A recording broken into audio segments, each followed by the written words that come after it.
Hello friends, today we are going to discuss here about psychiatry MRCP MCQs from 6 to 10. 1 to 5 I already discussed. So today topic from 6 to 10 we are going to discuss here. Let's begin. 75-year-old woman appears confused, forgetful. She is confused and forgetful for 1 week.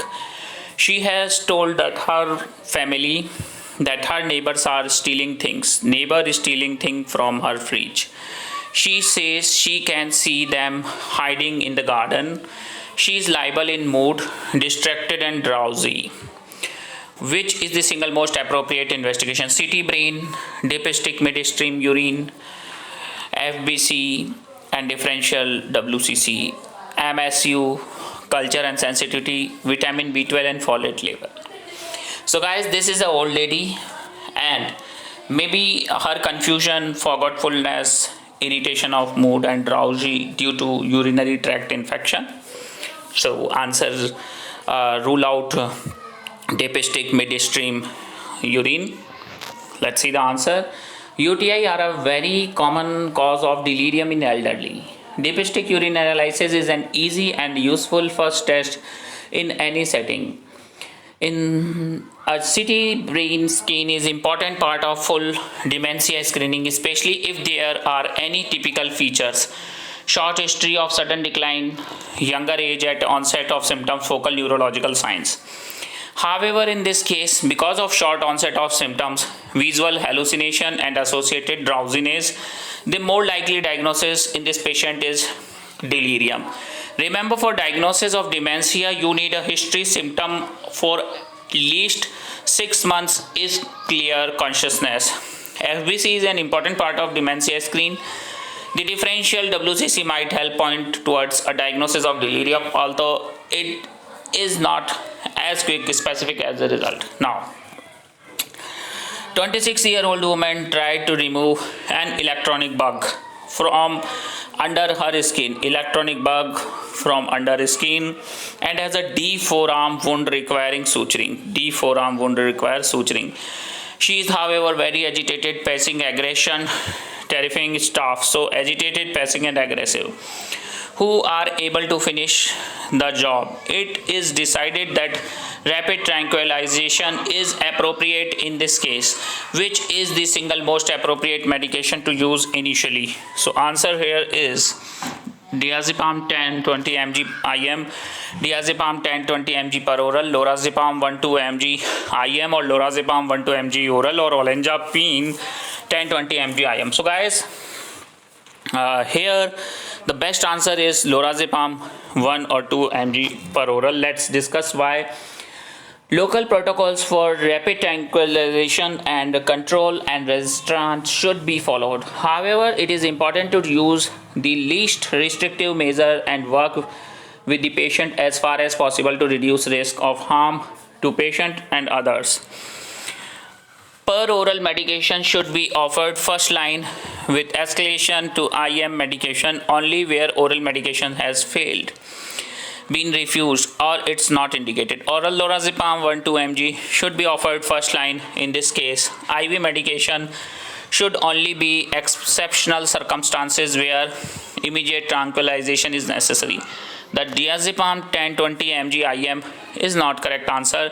Diazepam 10-20 mg per oral is not recommended for rapid tranquilization because of its slow onset of action and longer duration compared with shorter acting benzodiazepine. Lorazepam is the benzodiazepine of choice. Rapid tranquilization 1-2 mg both for per oral and IM dosing. This may be combined with haloperidol if psychosis is present. Olanzapine IM may be considered second line for moderate disturbances, but must not be within 1 hour of IM lorazepam.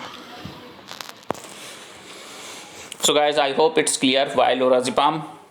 Now, 25-year-old man seek protection in the emergency department from shadow man. Protection from shadow man following him. He is hot, tachycardic, sweaty. He admits indulging in the 3-day Drug binge at festivals. Which single drug is most likely to have caused this symptom? Which drug causes hot, tachycardic, sweaty, and shadow men follow, hallucinations? Which drug? Amphetamine, cannabis, cocaine, ketamine, mushroom. Answer is amphetamines. Why? Let's discuss. Amphetamine are stimulant drugs used recreationally to make users feel alert and chatty. Hence, the street name is speed. Acute harmful effects include tachycardia, hyperpyrexia, and psychotic state with visual, auditory, tactile hallucination. Acute amphetamine intoxication mimics schizophrenia. In most of the exam, they like to ask which drug mimic schizophrenia symptoms. That is amphetamine, but needs to be differentiate. A careful history here is helpful. Cannabis intoxication can cause mild tachycardia and mild paranoia, but delusion and hallucination would not be seen as an acute effect. Chronic cannabis use, especially from an early age, is not a risk factor associated with development of schizophrenia. Cocaine is an stimulant drug causing increased energy, confidence, and euphoria. Acute harmful effects include arrhythmias, anxiety, and hypotension. Acute psychosis is not seen. Ketamine is an hallucinogenic anesthetic used recreationally for dissociative experiences. Common acute side effects are nausea, ataxia, slurred speech. Mushroom small doses can cause euphoria, while large doses can cause perceptual abnormalities, visual disorientation. Hope it's clear. Now, 46-year-old man with alcohol dependence present with confusion. Neurological examination reveal nystagmus ophthalmoplegia. Eye sign confusion, which is single most likely other finding in this case. Ascites, asterixis, ataxia, jaundice or pyrexia. So guys, this is a triad of Wernicke's encephalopathy, which I already explained in multiple times in my videos. Answer is ataxia. Triad, confusion, ophthalmoplegia, nystagmus, and ataxia. This is a case of Wernicke's encephalopathy. Now, 29-year-old woman has dizziness, headache, nausea, sensation in her legs, which she describes as being electrical shock. She was prescribed psychotropic medication 4 months ago, but recently stopped taking it and she felt a lot better.